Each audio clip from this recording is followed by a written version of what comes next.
ჭკვლის ფული. ავტორი ნანა ბოკუჩავა. იყო და რა იყო? რა იყო ერთი მეფე. ამ მეფეს ერთადერთი ასული ჰყავდა. ერთხელ ორივე დასეირნობდა ზღვაზე ნავით. ნაპირს გაშორდნენ თუ არა, საშინელი ქარიშხალი ამოვარდა. ნავი გაიტაცა და სადღაც შორეულ ნაპირზე გარიყა. ისინი უცხო ქვეყანაში აღმოჩნდნენ, სადაც მათ სამშობლოზე არავინ არაფერი იცოდა. რა ექნა მეფეს?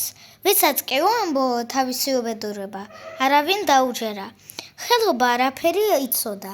არც ფული ჰქონდა და შიმშილით, რომ არ დახოცილიყვნენ, იძულებული გახდა.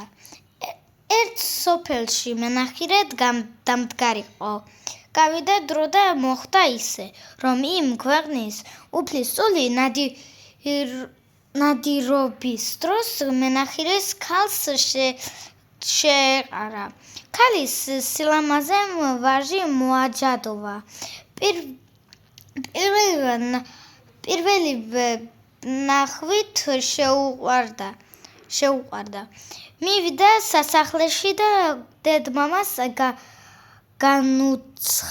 განუცხადა. მენახირის ქალი უნდა შევირთო ცოლადო. მეფე დედოფალი საშინლად განრისხდა. ასეთი რამ სად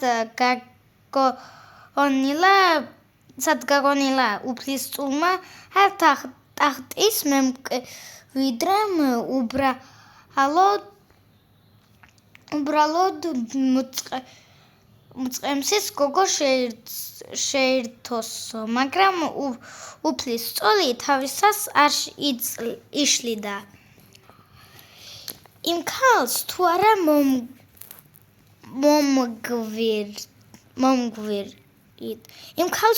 მომგვირით სხვა არავინ მინდაო. რა იქნათ ვერც თხოვნით, ვერც მუქარით ვერაფერი გახდნენ. მეფემ გადაწყვიტა. მოხუც მენახირესთან ქალის სათხოვნელად მთავარი ვეზირი გაეგზავნა. ვეზირი კარგად დამოეწყო, შეჯდა ცხენზე და იალაღისკენ გასწია. დაბრუნებულმა ვეზირმა მეფეს მოახსენა. მწყემსმა ავარი მითხრა.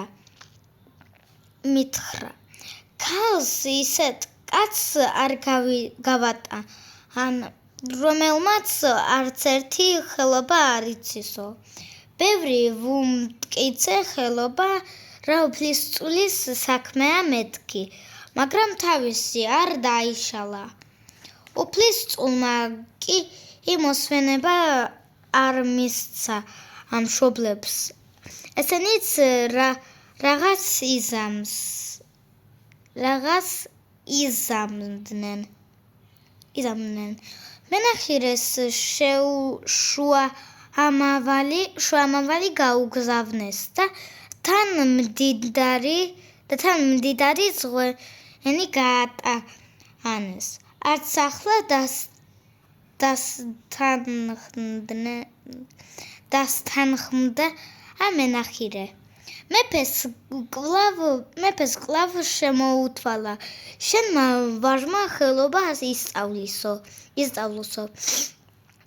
სხვა რა გზა ჰქონდა. უფლისწულმა ხელობის შესწავლა გადაწყვიტა.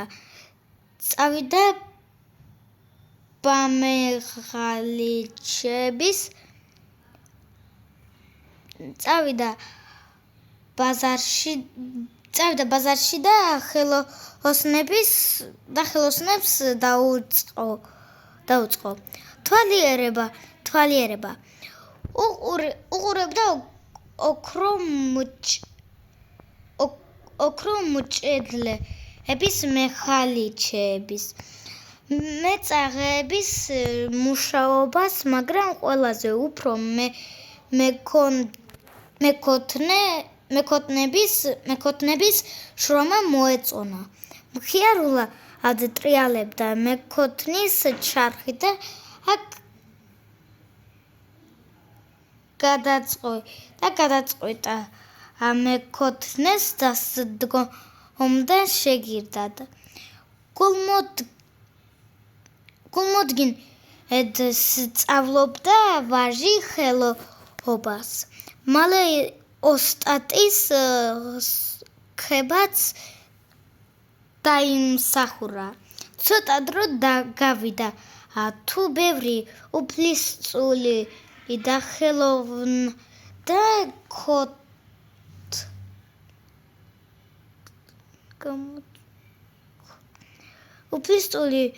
ხელოვნა ქოთნების გამოწვაში და თავის ოსტატს არაფრით ჩამოუვარდებოდა.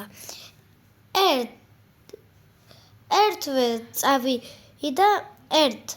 წავიდა მენახირე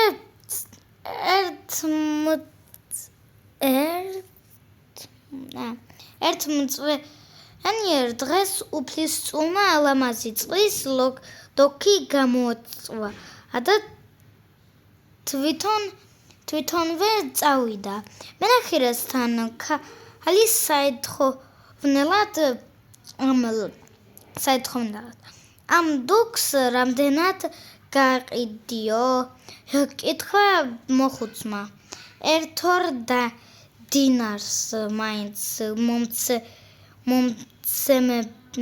მომცემენო მიუგო უფლისწულმა. 2 დინარი დღეს 2, ხვალ უკვე 4-ია. არაუშავს პურის ფულს ყოველთვის იშოვი. მე რომ ხელობა მწოდნოდა მენახირედ არ დავდგებოდიო. უთხრა მოხუცმა უფლისწულის თავისი თავგადასავალი უამბო. უფლისწულმა ჭკუის დარიგებისთვის მადლობა მოახსენა მოხუცს და სასახლეში მიიწვია. დიდებული ქორწილი გადაიხადა მეფემ. მოხუცს მენახირეს ხომალდი მისცა და ჯარიც მიაშველა, რომ თავის სამეფოში დაბრუნებული იყო. უფლისწული სიამტკბილობით ცხოვრობდა თავის ცოლთან და თავის ხელობასაც არ ივიწყებდა.